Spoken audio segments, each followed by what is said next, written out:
"You do not belong in this line, sweetheart." The words were not a question. They were a command, delivered with a sneer that twisted the speaker's mouth into an ugly shape. The shove that followed was sharp, a calculated check of the shoulder meant to unbalance, to dominate, to clear the path. Christine Sharp stumbled only slightly. Her boots, civilian hiking boots, not issued combat boots, skidded an inch on the polished linoleum of the mess hall floor. She caught herself with a grace born of core strength and muscle memory, her hands snapping out to grip the stainless steel railing of the tray line. She did not drop her tray. She did not gasp. She merely stabilized her footing, took a slow breath and turned her head. The man looming over her was a wall of muscle and marpat camouflage. He was a sergeant, likely in his mid-20s, with a high and tight haircut that looked razor fresh and sleeves rolled with obsessive precision. His name tape read Vance. He was flanked by two other Marines, corporals by the look of their youth and deference, who were snickering into their hands.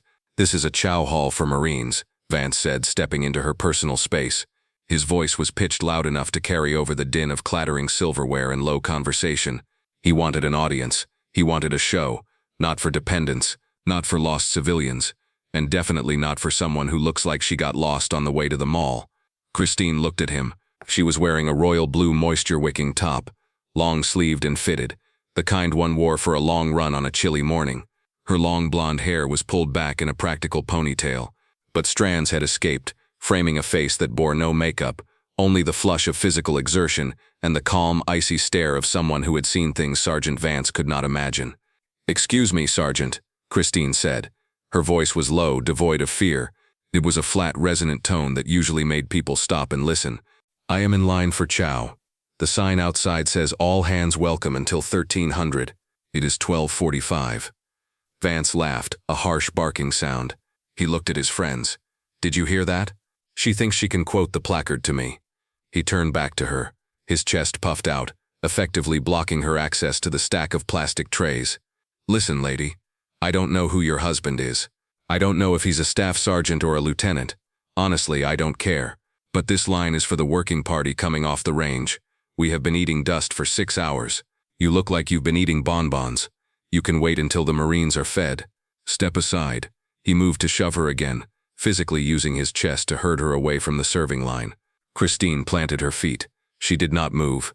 It was like shoving a statue bolted to the deck. "I suggest you check your bearings, Sergeant," she said. The volume of her voice did not rise, but the temperature of it dropped 10 degrees.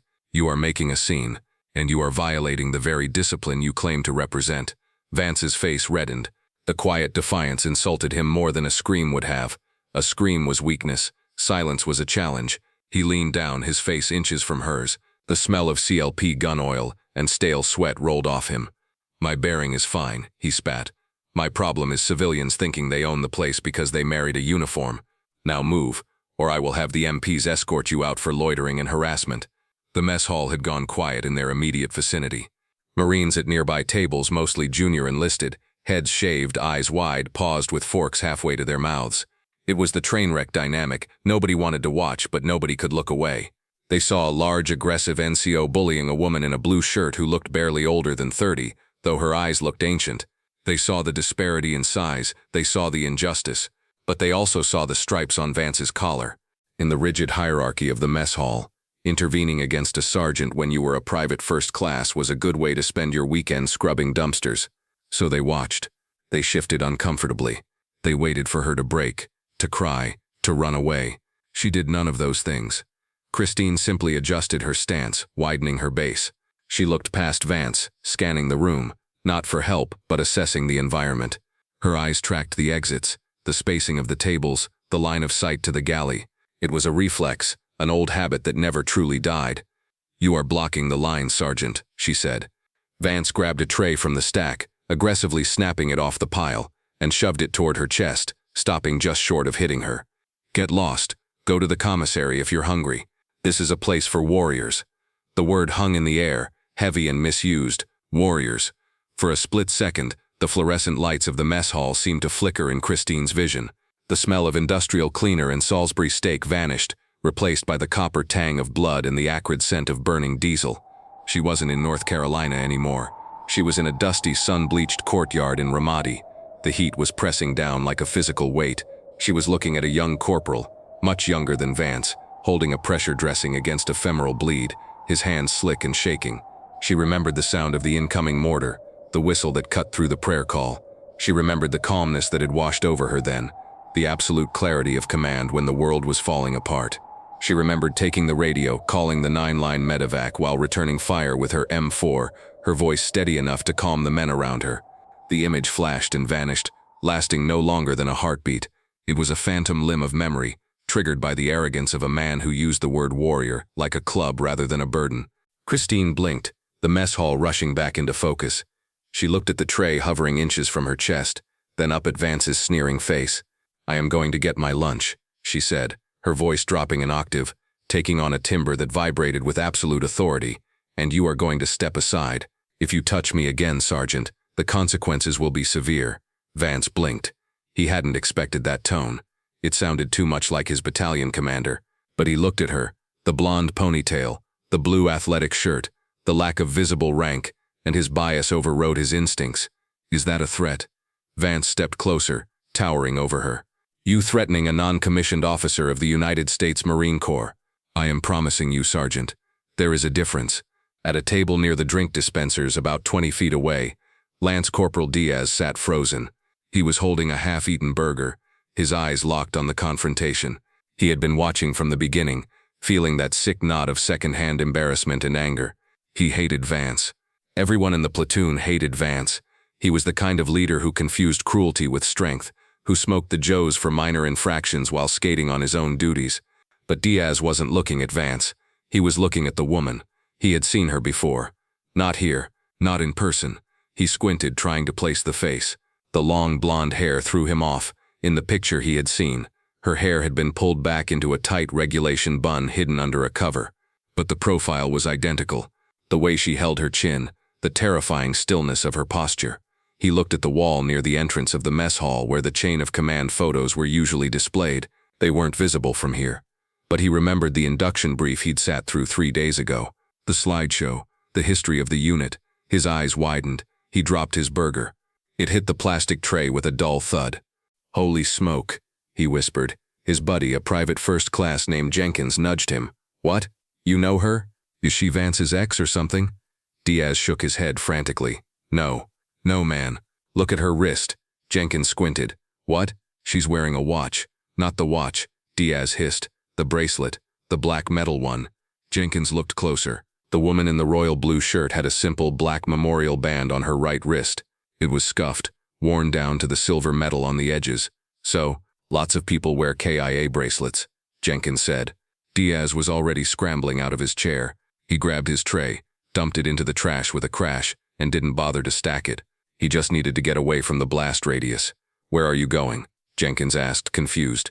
"I have to make a call," Diaz said, his voice trembling. "If that is who I think it is, Vance is about to commit career suicide, and I am not going to be standing next to him when the bolt of lightning hits." Diaz practically ran to the exit, dodging incoming Marines. He burst out of the double doors into the bright afternoon sun and fumbled for his phone. His hands were shaking. He knew he shouldn't jump the chain of command, but this was different.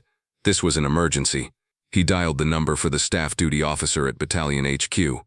"Staff duty, Sergeant Higgins," the voice answered. "Sergeant, this is Lance Corporal Diaz, Charlie Company.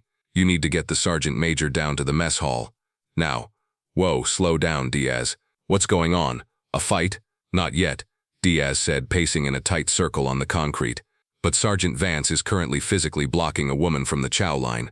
He shoved her. He's screaming at her." "So?" Higgins sounded bored. "Vance is a jerk. If it's a dependent, let the MPs handle it." "It's not a dependent, Sergeant," Diaz half shouted, covering his other ear to block out the wind. I'm pretty sure it's General Sharp."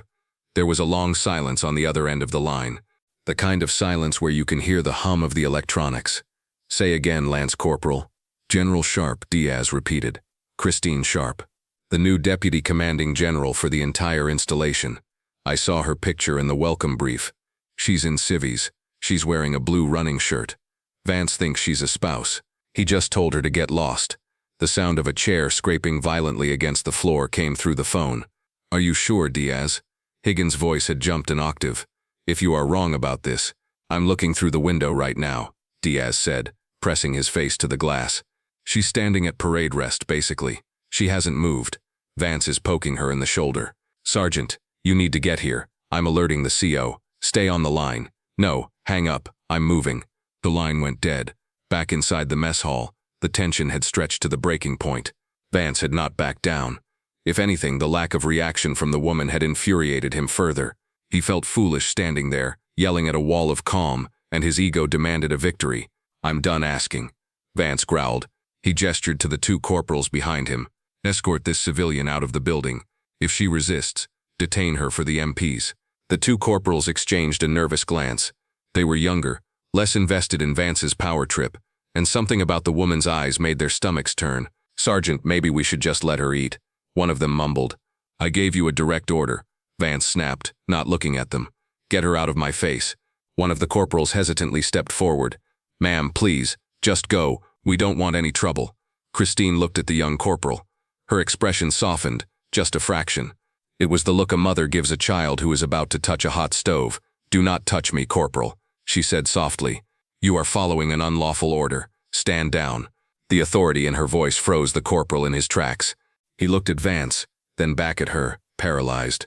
Unlawful? Vance scoffed.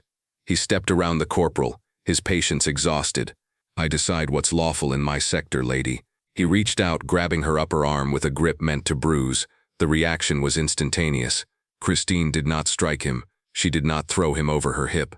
That would have been assault, and she was too disciplined for that.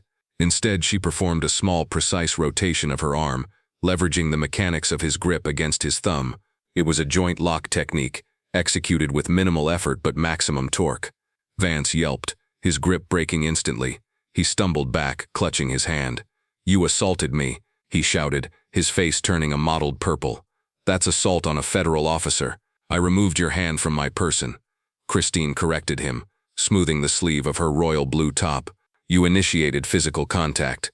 I neutralized it. I highly recommend you stop talking, Sergeant.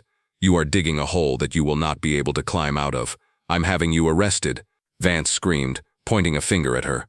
You're done. You hear me? You are going to jail. The doors to the mess hall burst open. It wasn't just one door.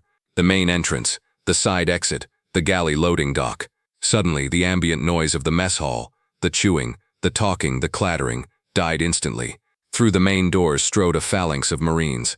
At the front was a lieutenant colonel, his face a mask of absolute panic and fury. Flanking him was a sergeant major, a man whose width seemed to equal his height, his face set in a grimace of impending violence. Behind them were 3 other officers and a master gunnery sergeant. They didn't walk, they marched, a wave of green and khaki cutting through the room. Vance turned, seeing the battalion commander. A smug grin broke across his face. He assumed they were here for him, that someone had called about the crazy civilian attacking a Marine. Colonel, Vance shouted, snapping to attention but keeping his voice aggrieved. Sir, this civilian just assaulted me. She refused to leave the mess hall, and the lieutenant colonel didn't even look at Vance.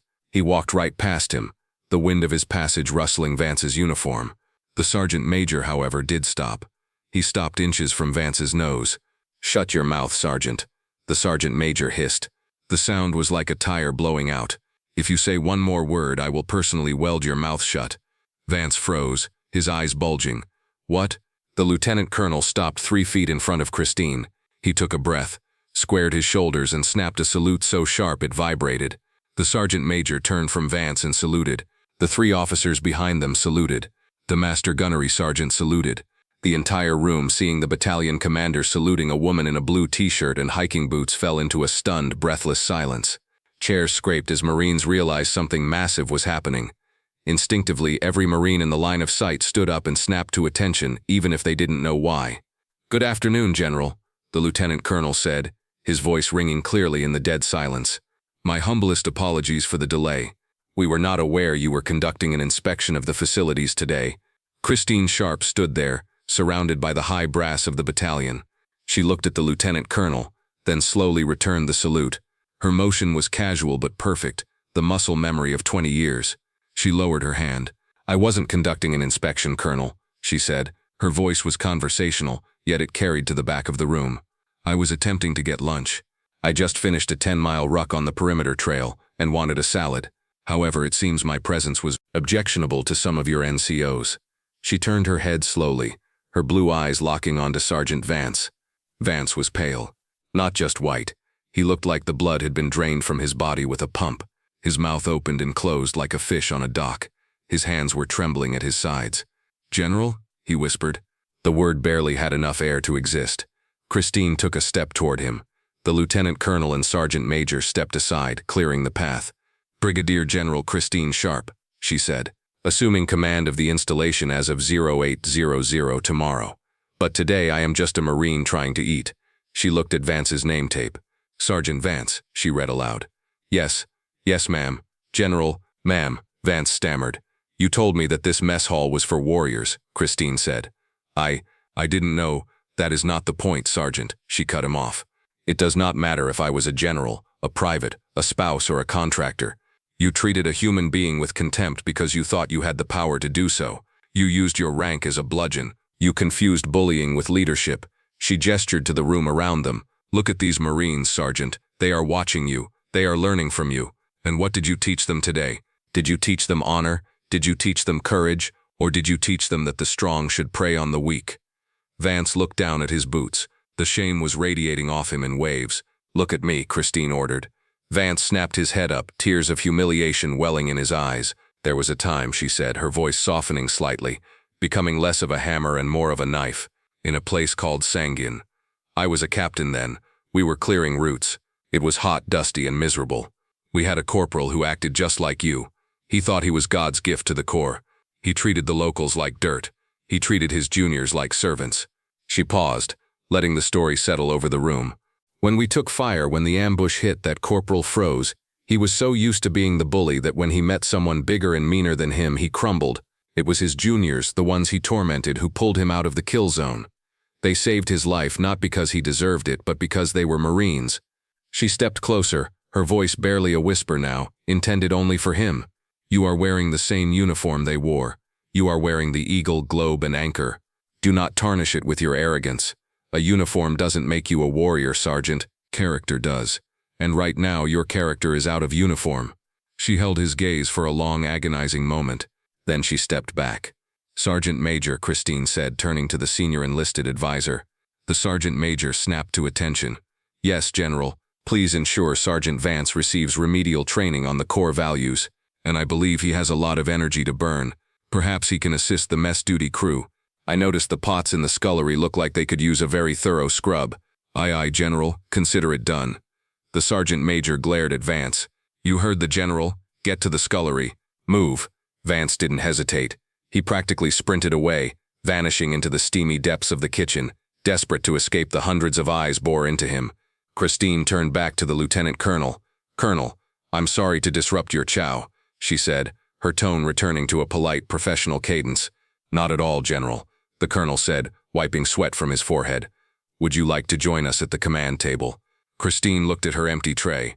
Then she looked at the salad bar. "Thank you, Colonel, but I think I'll just grab my salad and sit with the troops. I have a lot to learn about this base, and I find the lance corporals usually know more about what's really going on than the staff officers." She smiled, a genuine warm expression that transformed her face. "Besides," she added, glancing toward the table where Lance Corporal Diaz was sitting, staring at her in awe, "I think someone over there recognized me and had the courage to make a call. That's the kind of initiative I like to see." She walked over to the salad bar. The line of Marines parted like the Red Sea. "After you, General," a young private said, gesturing to the tongs. Christine shook her head. "No, devil dog, you were here first. Leaders eat last." She waited her turn. The fallout was swift, but it wasn't the public execution many expected. General Sharp didn't believe in destroying careers for a single mistake, even a grievous one. She believed in correction. Sergeant Vance spent the next 3 weeks on mess duty. He scrubbed pots until his hands were raw. He mopped floors. He served chow to the very privates he had mocked. It was humbling. It was grueling. And it was exactly what he needed. One afternoon, toward the end of his punishment, General Sharp returned to the mess hall. She was in uniform this time. Commandant's Service Alphas, the stars on her collar gleaming. She walked through the serving line. Vance was there, spooning mashed potatoes onto trays. He saw her coming and stiffened. He looked tired. The arrogance was gone from his eyes, replaced by a wary exhaustion. "Good afternoon, Sergeant Vance," she said, pausing in front of him. "Good afternoon, General," Vance said, his voice steady, respectful. "How is the scullery?" "It's instructive, General." "Good." Christine looked at the serving spoon in his hand. "You know, Vance, the best leaders are the servants. If you can't serve the men, you can't lead them. Do you understand that now?" "Yes, ma'am, I do. Truly." Christine nodded. She reached into her pocket and pulled out a coin. It wasn't a standard commander's coin. It was smaller, battered, with the emblem of her old unit from Iraq on one side. She placed it on the metal shelf of the serving line, next to the mashed potatoes. "Keep this," she said. "Not as a reward, but as a reminder. Every time you feel that ego flaring up, touch this coin. Remember how it felt to scrub these pots. Remember that you are no better than the Marine standing in front of you." She picked up her tray and moved down the line. Vance stared at the coin. He picked it up, his thumb running over the rough metal. He looked up at the general's retreating back, and for the first time in his career he didn't feel fear or resentment. He felt gratitude. He put the coin in his pocket, squared his shoulders and looked at the next Marine in line, a nervous private who looked terrified of him. "Potatoes or rice, Marine?" Vance asked. "Potatoes, Sergeant." Vance smiled. It wasn't a sneer. "Here you go. Plenty of gravy. Eat up. We've got a long afternoon ahead." Across the room at a corner table, General Sharp watched. She took a bite of her salad, nodded once to herself, and opened her notebook. The base was in good hands, as long as the standards were kept. And standards, she knew, started with the small things, like knowing who was standing next to you in line. If you enjoyed this story of justice and leadership, please like the video and subscribe to She Chose Valor. We share stories every week that honor the women who serve, the sacrifices they make, and the quiet strength they carry long after the uniform comes off. Help us keep these stories alive. Semper Fi.